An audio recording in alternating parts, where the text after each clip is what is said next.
Elimika na Mahasin TV, pata kujua wema wa Uislamu.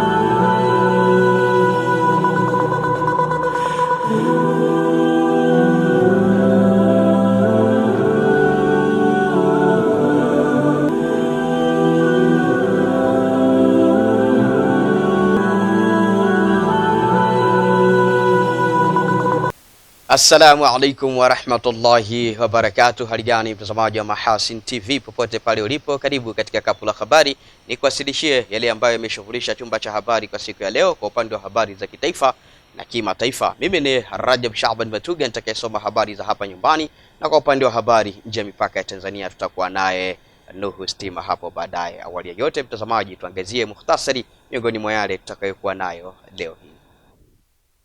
Waziri Mkuu Dr. Mwigulu Nchemba kuzindua meli mpya ya MV Mwanza Ijumaa hii Januari 22, 2026 katika bandari ya Mwanza Kusini.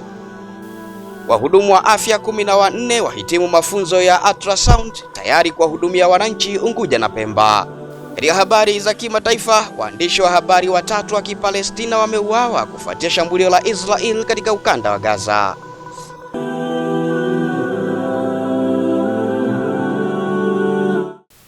Na mtazamaji, awali ya yote ni kukumbusha mbali na kuyafuatilia matangazo haya kupitia kisimbuzi chako cha Azam TV, lakini pia unaweza kuipata taarifa yetu ya habari kupitia akaunti yetu ya YouTube kwa jina la Mahasin TV Official Channel. Tunaanza habari za kitaifa kutoka hapa jijini Mwanza.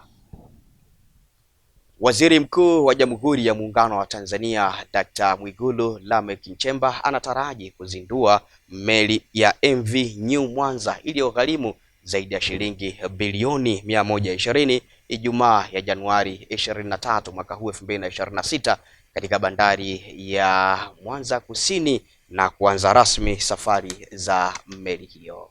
Hayo yamebainishwa na Waziri wa Uchukuzi Profesa Makame Mbarawa wakati akizungumza na waandishi wa habari katika ofisi ya mkuu wa mkoa wa Mwanza, akisema ujenzi wa meli hiyo ya kisasa tayari umekamilika kwa 100% kwa ajili ya kutoa huduma za usafiri na usafirishaji kwa wananchi.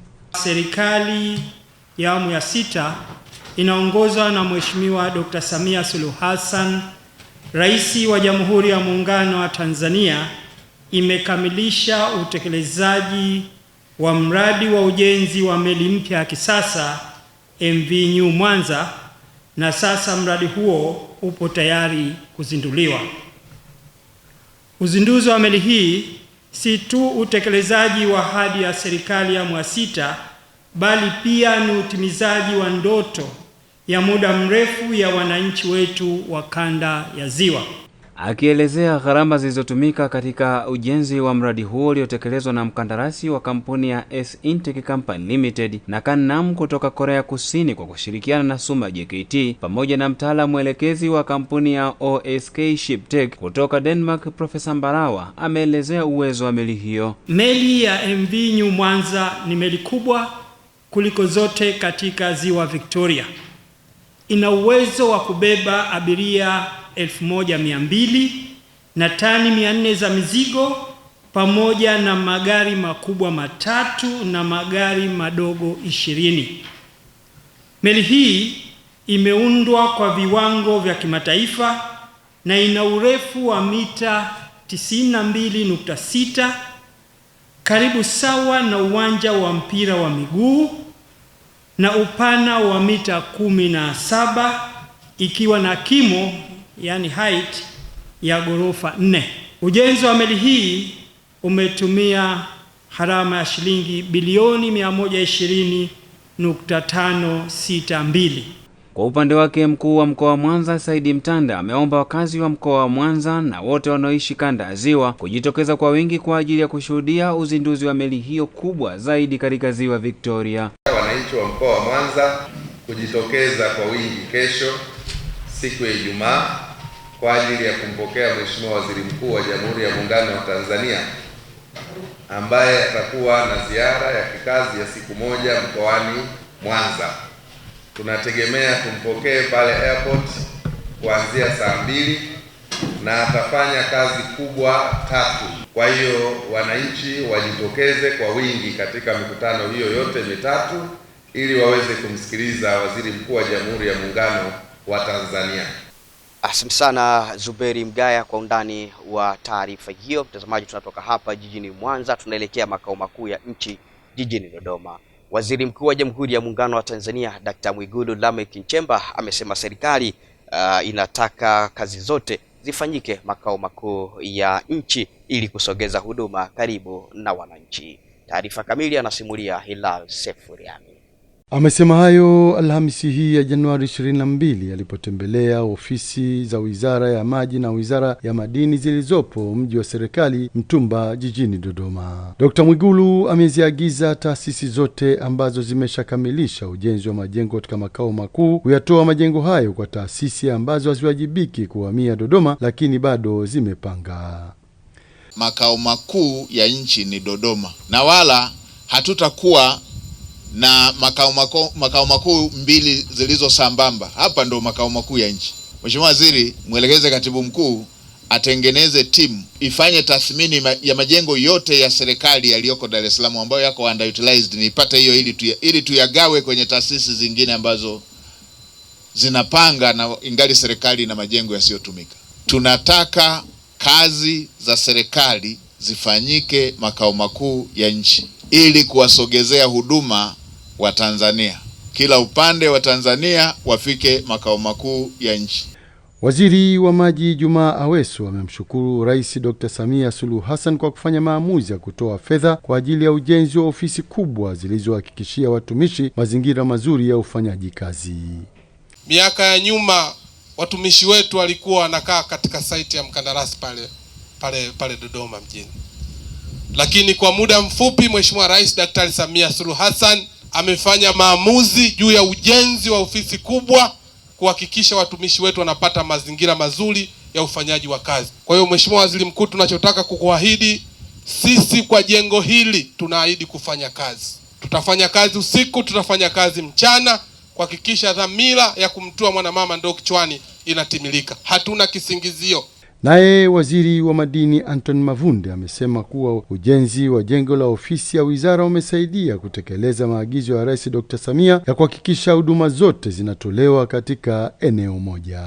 Jengo letu hili lina magorofa 6 ambapo mpaka hivi sasa lina uwezo wa kuwachukua watumishi 350 kwa wakati mmoja.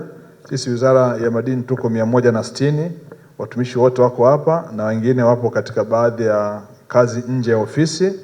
Lakini hivi sasa Watanzania wote wale ambao walikuwa wanapata changamoto pale awali ya kupata huduma Wizara ya Madini kwa kuwa na ofisi zenye mtawanyo wa sehemu mbalimbali, sasa kila Mtanzania anayekuja Dodoma anahudumiwa hapa, jambo lake linaishia hapa kwenye sekta ya madini. Asante sana Hilal Sefuriani kwa masimulizi ya taarifa hiyo kutoka mkoani Dodoma. Mtazamaji, tunarejea kanda ya Ziwa na sasa ni mkoani Geita. Halmashauri ya wilaya ya Nyang'hwale mkoani Geita kwa kushirikiana na Tume ya Taifa ya Mipango inataraji kugawa hati za kimila 1200 kwa wananchi wa vijiji viwili vya wilayani humo kufuatia serikali kuridhia kugawa hekari 331 kwa wananchi wa kijiji cha Ihushi na hekari 1850 kwa wananchi wa kijiji cha Bujura Mienze. Taarifa kutoka wilayani Nyang'hwale mkoani Geita inasimuliwa hapa studio kwa mara nyingine tena na Hilal Sefuriani. Wakizungumza kwa nyakati tofauti, wananchi wa kijiji cha Ihushi kata ya Shabaka waliopatiwa hekari 331 kwa ajili ya shughuli za makazi, kilimo na ufugaji wameeleza mikakati yao kuhakikisha wananufaika na ardhi hiyo. Ninatarajia kuomba nipate hekari 5 kwa kilimo cha pamba, mpunga, mahindi, karanga pamoja na maharage. Nimepewa eneo la hekari 4. Nimepata eneo la mbuga la kulima mpunga ambalo litanisaidia kusomesha watoto wangu na kuendeleza maisha yangu. Mimi nilipo hapa nimepata hekari hekari 4 kwa manufaa ya familia yangu kulima kilimo cha pamba, mahindi, mihogo na karanga. Wakati mwingine naweza kununua tumbuzi na chungiamo. Kabla ya tamko la rais wetu sikuwa na eneo lolote lile, ila nashukuru pia nimepata hekari 5. Nina kilimo cha mahindi, maharage, pia nafuga kidogo. Shukrani zao za dhati ni kwa serikali ya awamu ya 6 chini ya uongozi wa Dr. Samia Suluhu Hassan kwa kuwapatia ardhi hiyo inayokwenda kuwanufaisha wananchi. Eneo hili litaenda kuwanufaisha wananchi wa Ihushi ambao walikuwa hawana maeneo ya makazi, lakini walikuwa hawana maeneo ya kulima na kujipatia kipato chao. Lakini pia eneo hili litaenda liwasaidie wafugaji kwa ajili ya kupata malisho na kunywesha mifugo zetu. Kimsingi nitoe wito kwa wananchi wangu. Hii ni fursa kwa wananchi ambayo imetolewa na Mheshimiwa Rais. Ninampongeza sana. Na mimi natoa wito wa dhati kabisa waendelee kujitokeza kadiri tulivyokubaliana na jinsi gani waweze kupata maeneo haya. Mkurugenzi mtendaji wa halmashauri ya wilaya Nyang'hwale Bi Husna Toni akizungumza na wananchi hao katika mkutano wa hadhara amewahimiza wakazi wa kijiji cha Ihushi kuchangamkia fursa ya kumiliki ardhi kwa kupata hati miliki za kimila. Ndugu zetu hawa kutoka Tume ya Taifa ya Mipango ya Ardhi za Vijiji walikuja wakatufanyia upangaji, lakini sasa hivi wamekuja kuendelea mbele kidogo kwa ajili ya kutoa hati za kimila. Wamejipanga kutoa hati 1200 kwa vijiji viwili. Na kwa sababu Mheshimiwa Rais aligawa eneo hapa, sisi tunatamani msije kusumbuliwa na yeyote kwenye siku zinazokuja. Ili usisumbuliwe na yeyote, hakikisha unamiliki hati. Lakini ukisha kuwa na hati ni ulinzi kwenye eneo lako. Na hati hizi tutakapokuwa nazo zitaondoa kabisa migogoro. Asante sana Hilal Sefuriami kwa masimulizi ya taarifa hiyo kutoka mkoani Geita. Mtazamaji, tunavuka maji hadi visiwa vya marashi ya karafuu na uchumi wa buluu, tukianza kutoka kisiwani Unguja. Wahudumu wa afya 14 kati ya 20 waliokuwa wakipatiwa mafunzo ya kipimo cha mwili cha picha kwa kutumia mawimbi ya sauti ultrasound kisiwani Unguja wamehitimu mafunzo hayo na kukabidhiwa vyeti tayari kwenda kuhudumia wananchi katika vituo vya afya Unguja na Pemba. Taarifa kutoka kisiwani Unguja inasimuliwa hapa studio na Nuhu Stima.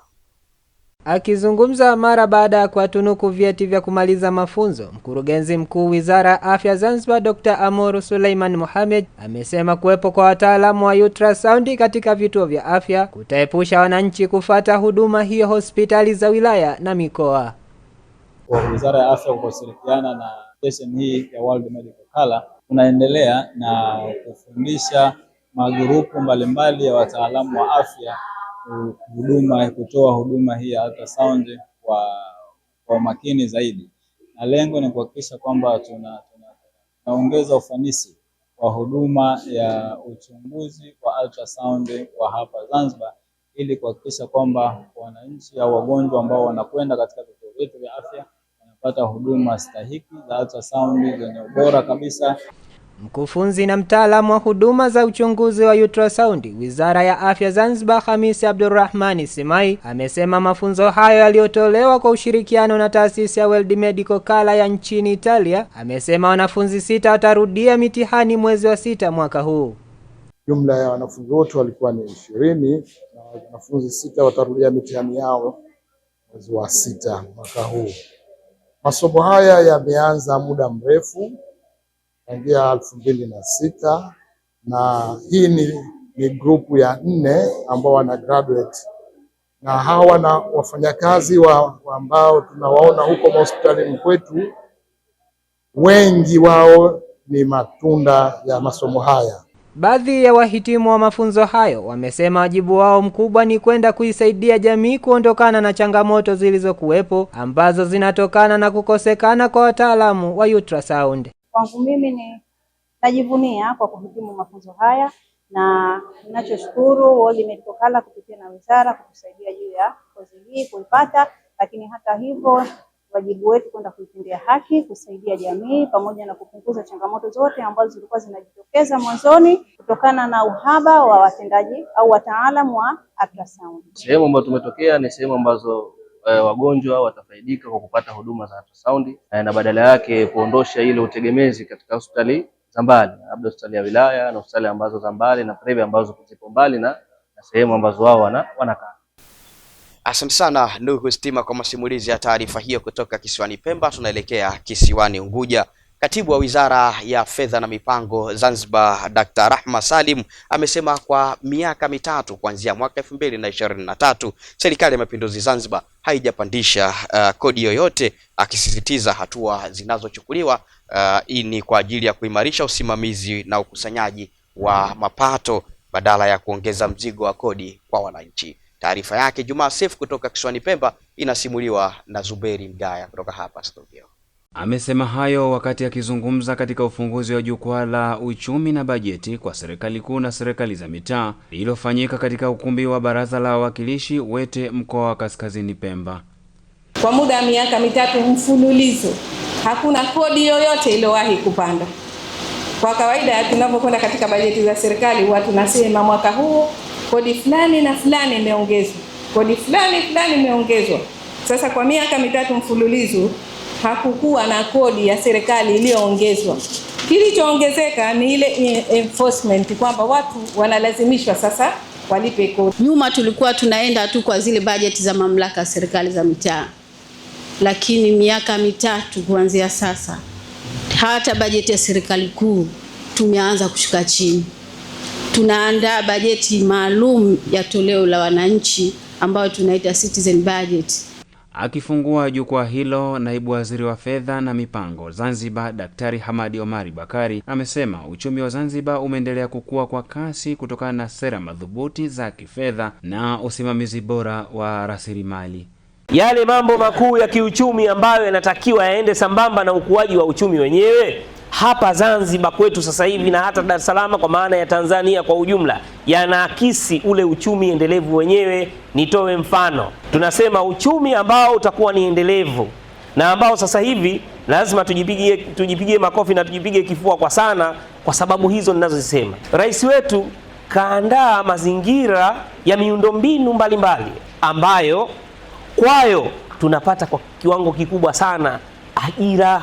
Imeelezwa kuwa maboresho ya mifumo ya ukusanyaji kodi yameanza kuonyesha mafanikio kwa kuongeza uwajibikaji na uwazi, huku wafanyabiashara na taasisi mbalimbali wakihimizwa kulipa kodi stahiki kwa mujibu wa sheria. Serikali imeweka kipaumbele katika uchumi wa buluhu kama ambavyo mpango tunaendelea nao sasa hivi, kipaumbele chake kikubwa ni uchumi wa buluhu.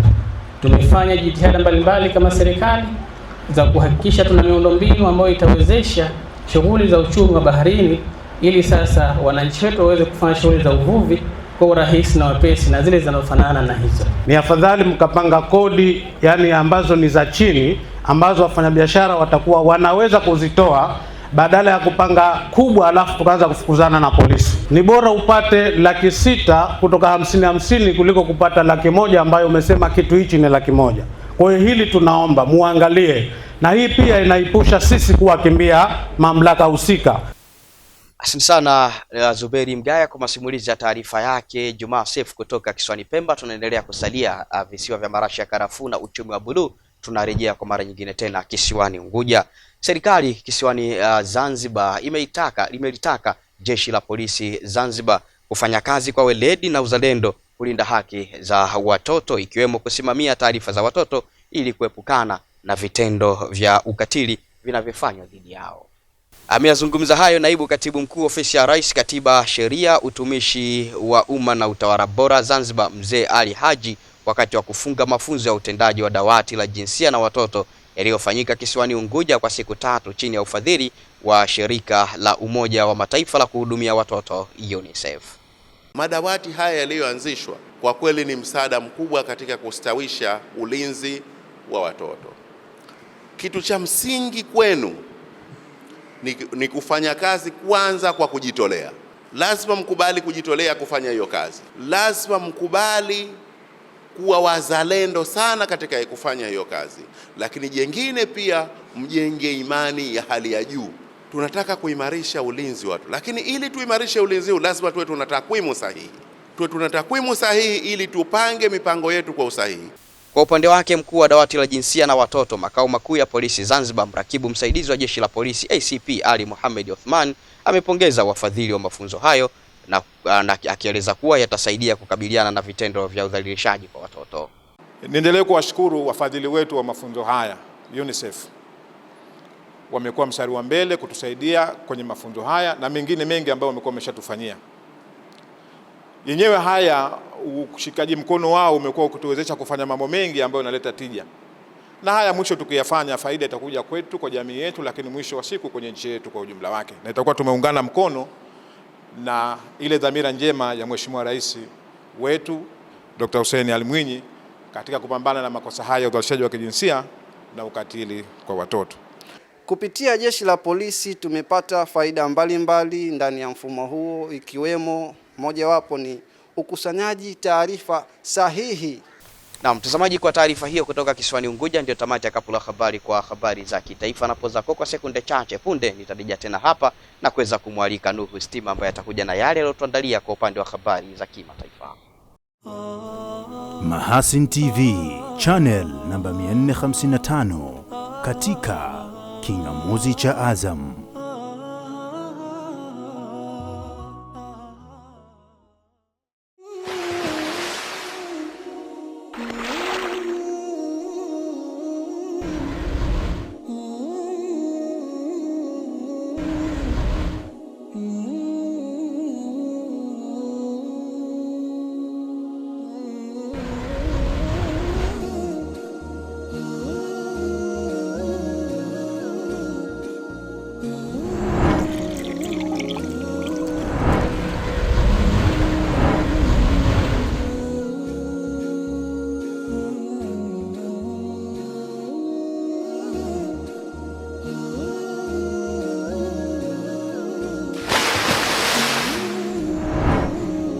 Kunywa maji safi na salama ya uhai.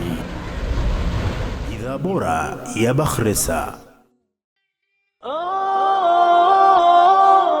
Hii ni habari njema kwa wakazi wa jiji la Mwanza na mikoa mingine. Uongozi wa shule ya Bismarck Pre and Primary School inakutangazia nafasi za masomo kwa mwaka 2026 kuanzia ngazi ya awali hadi kidato cha 4. Shule zinafundisha masomo yote ya secular na dini. Shule zipo katika mazingira tulivu yanayomwezesha mwanafunzi kukuza maarifa, ujuzi na fikra pevu. Shule ina walimu waliobobea na wazoefu katika ufundishaji kwa masomo ya nadharia na vitendo. Shule inafanya vizuri katika mitihani ya taifa na imekuwa ikipata daraja A kwa miaka 10 mfululizo. Bismarck Pre and Primary School inapatikana kata ya Kirumba, barabara ya Mwaloni, na kwa upande wa sekondari shule inapatikana Nyakato jijini Mwanza. Shule zetu ni za kutwa na bweni. Huduma ya usafiri ni ya uhakika na inapatikana kwa gharama nafuu. Tupigie 0762119753 au 0629781254. Bismarck Schools, knowledge and discipline. Nyote mnakaribishwa.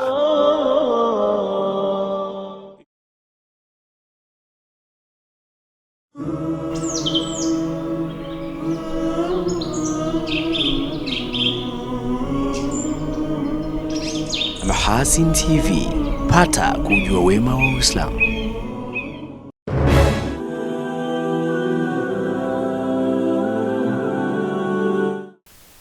Asante sana mtazamaji wa Mahasin TV kwa kuendelea kuwa nami ndani ya Kapu la Habari, na sasa ni wakati wake Nuhu Stima kwa upande wa habari nje ya mipaka ya Tanzania.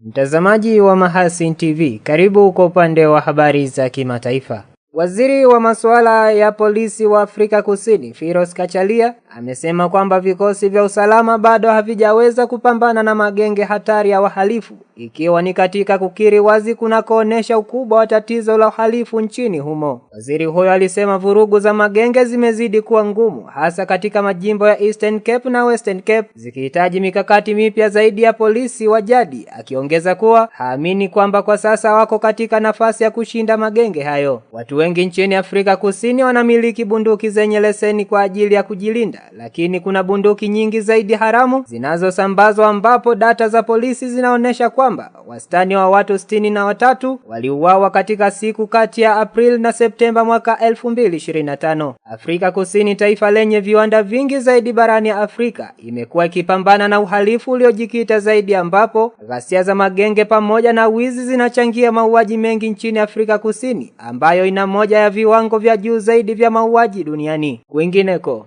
Rais Donald Trump amesema Marekani inachunguza uwezekano wa kufikia makubaliano kuhusu Greenland baada ya mazungumzo na NATO, huku akiondoa mipango ya kuweka ushuru kwa washirika wa Ulaya waliopinga mpango wake wa Marekani wa kumiliki kisiwa hicho. Kupitia mitandao ya kijamii, Trump alisema kuwa mkutano wenye mafanikio makubwa na kiongozi wa NATO ulisababisha kuwepo kwa mfumo wa makubaliano yanayoweza kufikiwa kuhusu Greenland na eneo la Arctic, ingawa hakutoa maelezo mengi. Ikumbukwe kuwa awali Trump aliliambia jukwaa la uchumi duniani World Economic Forum huko Davos kwamba hatatumia nguvu za kijeshi, lakini anataka mazungumzo ili kufanikisha umiliki wa eneo hilo. Kitamatisha kwa upande wa habari za kimataifa.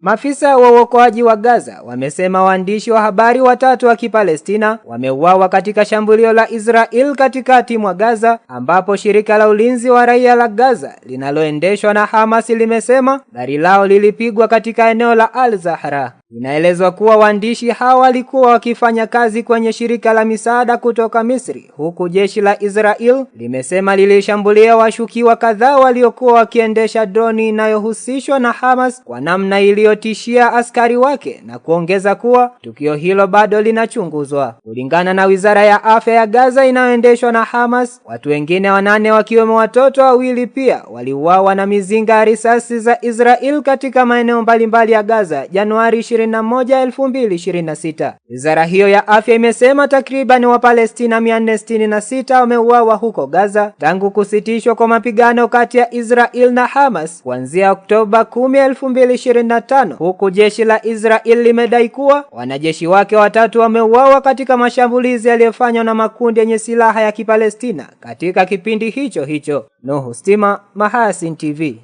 Asante sana Nuhu Stima kwa yale ambayo umetuandalia na kutosimulia kwa upande wa habari za kimataifa. Mtazamaji, kabla sijaweza kuweka utuo na kuhitimisha kapu la habari kwa siku ya leo, tuangazie mukhtasari miongoni mwa yale tuliyokuwa nayo leo hii. Waziri Mkuu Dr. Mwigulu Nchemba kuzindua meli mpya ya MV Mwanza Ijumaa hii Januari 22, 2026 katika bandari ya Mwanza Kusini. Wahudumu wa afya 14 wahitimu mafunzo ya ultrasound tayari kuwahudumia wananchi Unguja na Pemba. Katika habari za kimataifa, waandishi wa habari 3 wa Kipalestina wameuawa kufuatia shambulio la Israel katika ukanda wa Gaza. Na mtazamaji wa Mahasin TV, kwa nukta hiyo ndio tamati ya kapu la habari kwa siku ya leo. Kwa taarifa yetu nyingine ya habari usikose kuungana nasi hapo kesho insha Allah, muda na wakati kama huu. Kwa niaba ya wale wote tulioshirikiana pamoja kukamilisha kapu la habari, mimi ni Rajab Shaban Matuga niliyesoma habari za hapa nyumbani, na kwa upande wa habari nje ya mipaka ya Tanzania tulikuwa naye Nuhu Stima. Nikutakia utazamaji mzuri wa vipindi mbalimbali vinavyofuata kutoka hapa Mahasin TV. Pata kujua wema wa Islam. Wabillahi tawfiq. Wassalamu alaikum wa rahmatullahi wa barakatuh. Asanteni na kwaherini kwa sasa.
Kunywa maji safi na salama ya uhai.